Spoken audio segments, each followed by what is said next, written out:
Thanks for checking out SYMFONI on YouTube. Please be sure to subscribe and like our videos for updates.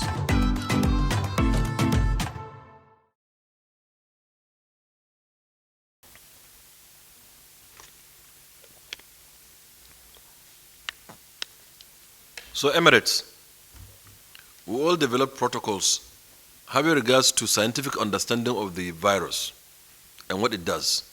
Every nation produces some protocols on how to deal with them.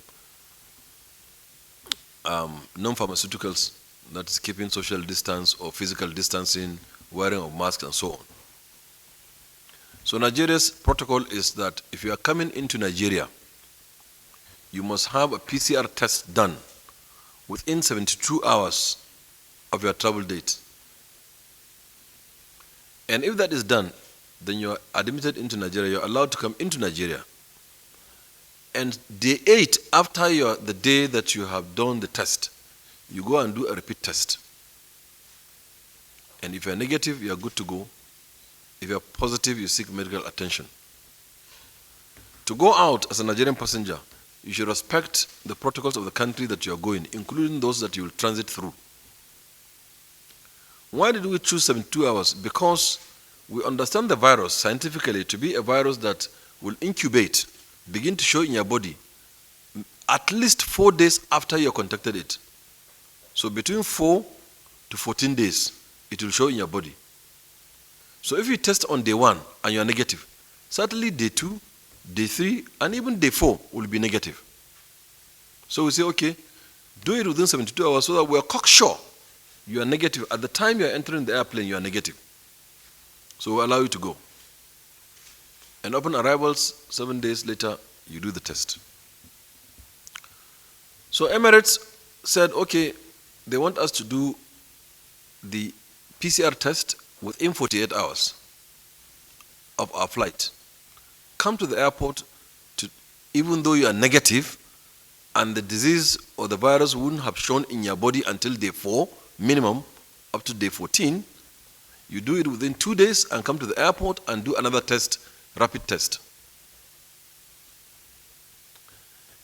And after the rapid test, you enter the plane and land Dubai in 7 hours, still within 3 days, and do another test of PCR immediately after arrival. And then you go to your accommodation and do another test thereafter and so on.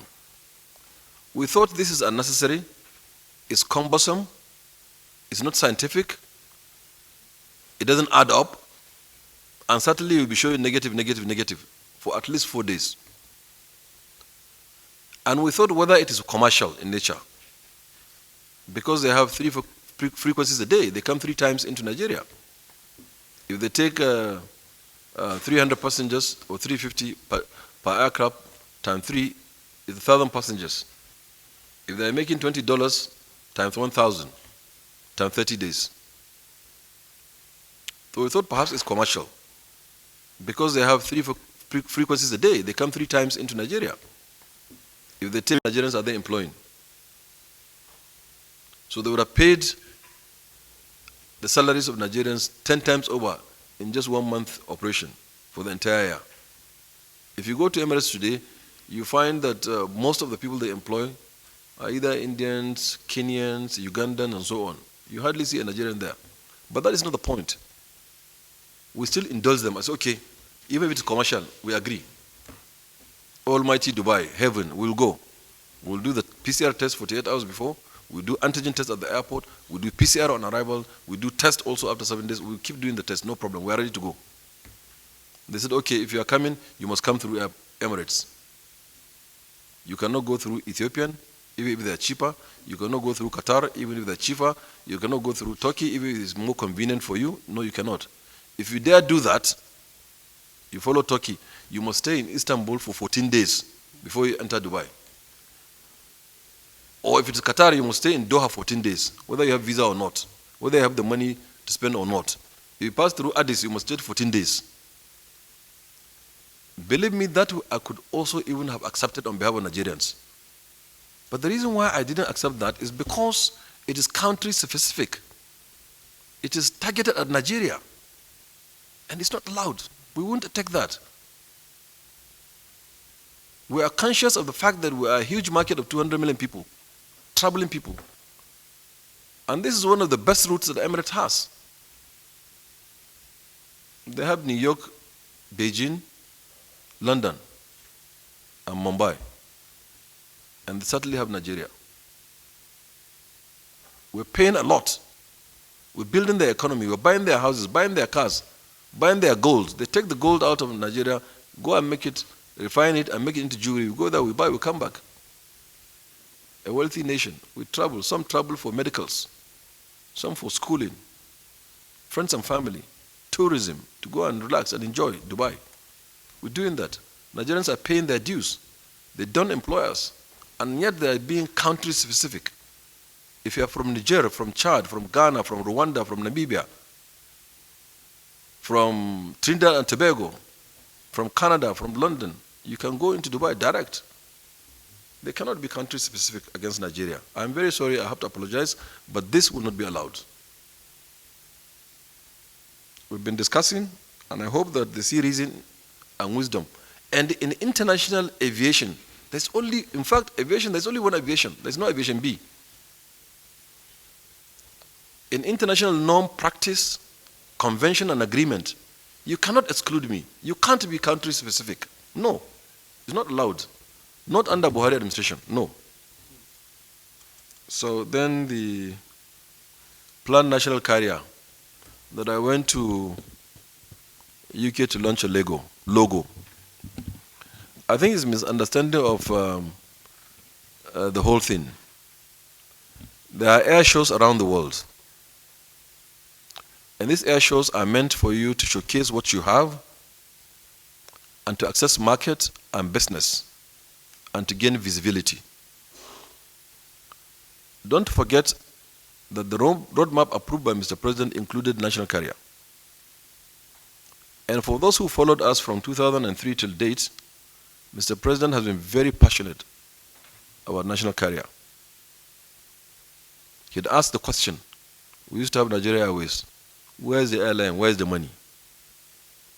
A certain president woke up one day and felt happy, and he went and put Nigeria Airways under lock and key and dismissed all the staff and left them with nothing. Years and years of previous regime did nothing. We came back and paid them their entitlements. And we said that we should establish the national carrier. Excuse me. So we don't want to go wrong. We've been very diligent about it. In accordance with the ICRC, because it's going to be a PPP arrangement, we got to appoint a transaction advisor. The transaction advisor finished their transaction advisory services and developed an outline business case, which we took to ICRC and got certificate of compliance. We wouldn't have gone to FEC. We would have gone to FEC after the full business case is developed. But because of the new instructions then from FEC, then why should they go ahead and approve something that they have not been part of? We should bring the business case. So we brought the business case to Federal Executive Council to deliberate upon, to change it, because it's an outline business case anyway, subject to changes, and get its approval. So in the wisdom of the FEC, in that document, we say that because one leg is PPP, one of the leg is public sector, and because it is a business venture, that we borrow money from central bank at central bank's terms and conditions as a business and invest in the carrier. Plus, among other people that will invest, strategic partner and Nigerians will reserve about 20% for Nigerians, 5% or less for government, and then we take a loan from central bank of $350 million. They initially will give us $50 million, we start, and as we need, we take it on the conditions and terms given by CBN as a business venture, and we repay back later. The loan has no bearing to the equity the government will decide to take at 5%, but we reserve it. We need that sovereign shoulder because for the airline to answer that national and drive opportunities and gain all of the chances that are there for a national carrier. And because we need to market the airline, because we needed the international visibility, because we needed to discuss with the manufacturers and the OEMs of airplanes and the leading companies around the world, they will converge in one air show or another. At that particular time, they converged in London for the Farnborough Air Show. And there are many air shows in the world, but typically the Farnborough and the one in France, Le Bourget, are the two notable ones. And recently Dubai is coming up, where you go and sign orders of aircraft, where you go and close deals, where you announce orders, you announce new entry into airlines. So we went to London to inform the world that this carrier is coming. And believe it or not, once Nigeria speaks, because of our market nature, because they know how much they make out of Nigeria, how much British Airways is making out of Nigeria on a daily basis, and Emirates and so on, they will listen. So to gain visibility, we want to launch the airline there. Not to launch to start, but to announce they were commencing the airline, to show the logo, to discuss the business plan, to tap the opportunity, to relate with those who are going to finance and fund it, to ginger and kickstart and whet the appetite of would-be investors. That was what took us to London. And I'm happy to say we discussed with the high and the mighty. We discussed with Boeing, with Airbus. We reached some agreements. We discussed with airlines like Qatar and many other airlines, all in preparation to create that needed carrier. And it's a step in the very, not only right, but correct direction. And we achieved a lot from doing that. It's been popularized. What stalled it was, we came to, like I said, to FEC, and FEC said we should go and rework it. There are divergent views in FEC, so they asked us to go and rework and bring it back. And suddenly we went to elections, and I thought it will divide our attention. So after the election, we came back, we were working the business case, and COVID came. But COVID became an opportunity. We saw the lapses, and we're using the opportunity and tapping on it. Now at least the release rates are a bit down. Aircraft availability is more now than before, and so on and so forth. So we are on our way. Timeline, I did say before now, we will have this airline in 2022 by the grace of God, and we'll start with the domestic and escalate into international. And we're partnering with so many.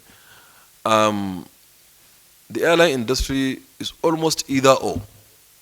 Either Boeing or Airbus when you're talking about the wide capacity, high capacity, wide-bodied, multiple aisle airplanes. They are produced by either Boeing or by Airbus. We're discussing, we get the best deal for Nigeria and Nigerians, and for sure the market is there, and the business case has been out there in the open. You can access it on our website and the ICRC also website. You can look through and see whether it is something worthy or not.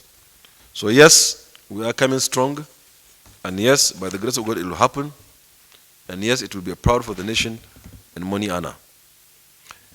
And just before the next question, I like to also say that all of this roadmap is intertwined. You have to have the airline to feed the maintenance, repair, and overhaul facility. And the MRO also needs to be there for the airline to take. The leasing company needs to be there to lease airplanes to the airline, and the airline needs to be there to provide market for the leasing company. So all of our roadmap is actually intertwined, well thought out and intertwined.